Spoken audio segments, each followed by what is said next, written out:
जी इस सभा की अध्यक्षता कर रहे हैं और इस विद्यालय के फाउंडर प्रधान अध्यापक आदरणीय दीक्षित जी,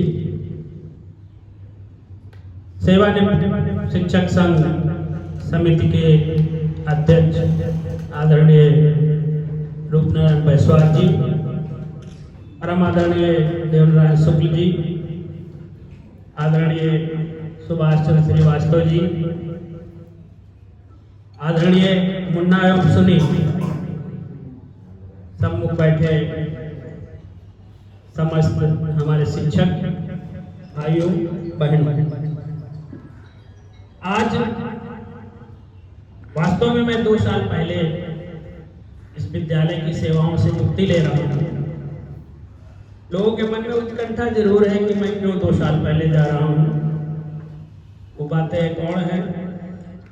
हम लोग एक पीढ़ी ऐसी है जो आज नदी के 2 पुलों को मिलाने का काम करती है।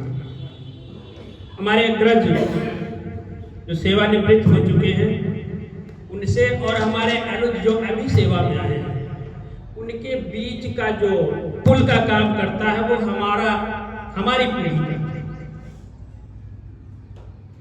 हमारी पीढ़ी कहीं ना कहीं आज कमजोर पड़ रही है, तभी हमारी अग्रज पीढ़ी को हमारी नवीन पीढ़ी तक नहीं ले जा पा रही है। हमारा लोगों का भरसक प्रयास होगा कि हमारी नवीन पीढ़ी जो है वो अपने अग्रजों का अनुसरण कर चले, भविष्य तभी उज्जवल होगा। आप लोगों ने कहा कि संघर्ष हुआ, मैंने भी देखा। मेरा भी 18 दिन का वेतन कटा था उस दौरान। बाद में बिना संघर्ष के प्रतिफल नहीं मिलता। जब हम संघर्ष करेंगे तभी प्रतिफल मिलेगा। हमारे सभी वक्ता हमारे बारे में जो भी बातें कही हैं वो मेरी अच्छाई नहीं, आप लोगों का अच्छा सानिध्य मिला इसलिए हम इस तरह बने। अगर हमारे दूसरी तरफ से सानिध्य मिलता तो हम उस तरह बन जाते। तो हमारे अपने गुण नहीं, हम जिनके बीच रहे उनके गुण हमारे अंदर। अभी बड़े भाई आदरणीय सलीम जी का नाम है। वो व्यक्ति ऐसे थे कि हमारे प्रतापनाथ तिवारी जी का आकस्मिक निधन हो गया था, तो विद्यालय फीस का लेखा जो था माननीय सलीम जी के पास पहुंचा। फीस आई तो वो कह रहे थे ये फीस तुरंत जमा हो जानी चाहिए। अगर ये फीस मेरे पास रहेगी तो ये अमानत में खयानत कहलाएगी। मैं उन लोगों के बीच में रहा हूं जो पैसा रखना गुनाह समझते हो विभाग का। तो वो महान है कि मैं महान हूं। मैं इस तरह इसलिए बना क्योंकि आप के साथ काम कर रहा था, आप दिन रात कभी नहीं देखते थे। मैं भी पीछे पीछे चला आता था, मेरे को नहीं है, आप मुझे लेने पहुंचा।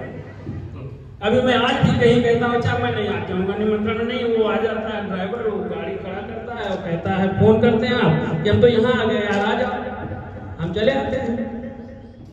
तो शायद मेरा गुण नहीं है, और आप सभी का है कि हमको इस तरह इस साँचे में आप ढाल पाए।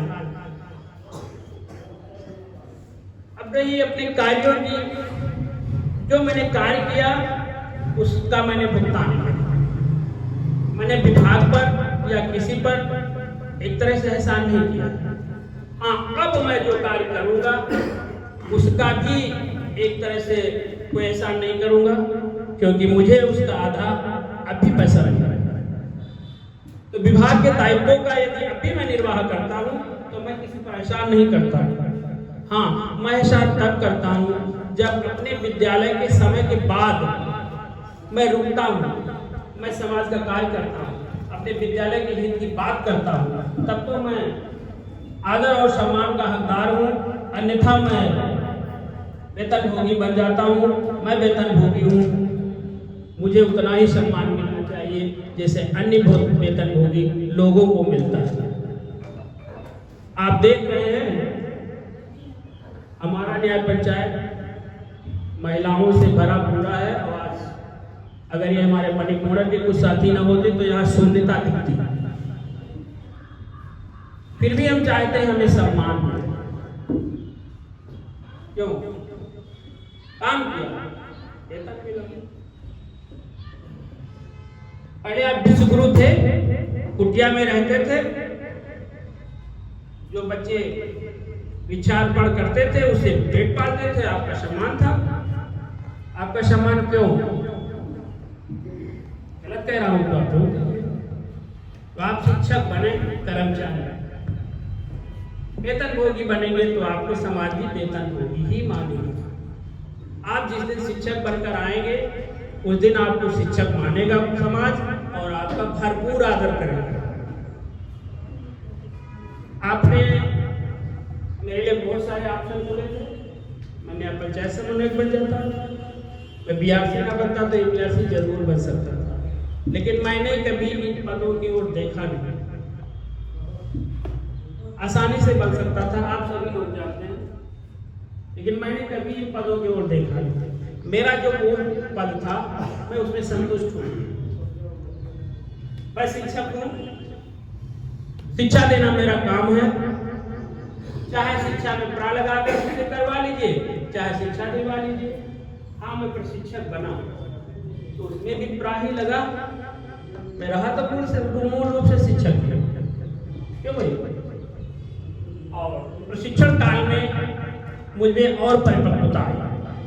सामने बैठे 50 लोगों के बीच से बहुत सारी जानकारियां मिलती थी जो मैं ग्रहण कर लेता था और आगे आने वाली कार्यशालाओं में उनका प्रयोग करता था। तो मैं ने प्रशिक्षण से बहुत सीखा, कम नहीं। और इन प्रशिक्षणों की देन है कि आज जनपद में किसी ब्लॉक में कहीं भी मैं चला जाता हूँ तो एक दो लोग पहचान करने वाले अवश्य मिल जाते हैं। और आज मैं 2 साल पहले सेवानिवृत्त हो रहा हूँ। पूछ रहे हैं लोग, शंका है क्यों हो रहा हूँ। आज मैं जिस जगह खड़ा हूँ एक तरह से मेरा परिवार संगठित है। भले मन में कोई भेद हो लेकिन बाहर से नहीं दिखता है।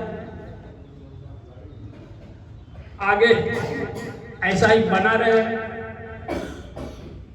और मैं ईश्वर से तो कामना करता हूँ कि इसी संगठन के रहते रहते अगर इस बिना विघटन देखे हुए मैं यहाँ से चला जाऊँ तो इससे भी बेहतर होगा।